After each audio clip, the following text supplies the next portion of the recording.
मुश्किल फैसले अपने लिए करें ना, अपने लिए क्यों नहीं करते? अवाम को सादगी का दर्स दिया जा रहा है। इनके एक एक लिबास और इनकी अशिया जो इस्तेमाल करते हैं उनकी कीमतों का आपको अंदाजा है? हमारी अयाशियों से तुम लोग इस साल तक पहुंचे हो, अब तुम ही लोगों को बर्दाश्त करना पड़ेगा। ये कुर्बानी तुम लोगों को देनी पड़ेगी।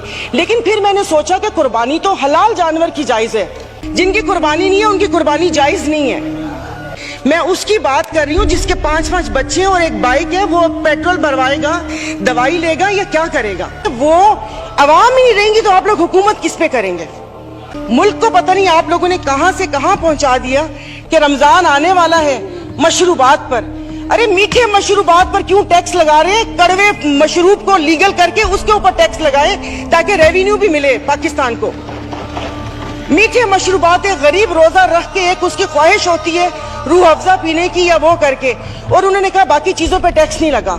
मुर्गी गोश्त महंगा नहीं हो, वो अल्हम्दुलिल्लाह हमारे पाकिस्तानी खुद ही महंगा कर लेंगे। जब स्पीकर कल मैं गई थी, वो जिस बंदे ने 4 टमाटर और 4 आलू लेकर 400 उसके पास नहीं थे, उसने पर्स निकाला, मैं शर्म से गड़ के मर गई। 272 लीटर पेट्रोल आप लोगों ने मुश्किल करनी है तो आप V8 और बड़ी बड़ी ग्रैंड क्रूजर को 500 लीटर पेट्रोल देना, तो हम बदमाशियों को मार देना कि इस मुश्किल हालात में भी जीने की ख्वाहिश रखते हैं। ये बदमाशी नहीं है तो और क्या है?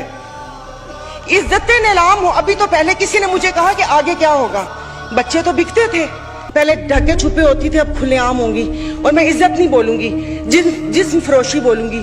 तो आप मुझे बताएं, मतलब थोड़ा सा जीने का हक दे दे, खुदा पाक को जाके जवाब देना। यहाँ पर आप आयतें पढ़ाते हैं, आयतें पर्दा कर चुकी हैं, वहां पर अल्लाह पाक उनकी मदद करेगा। और वो रियासत माँ जैसी है, उनके हुक्मरान हमारे जैसे नहीं है, उनके लिए वो खड़े हैं।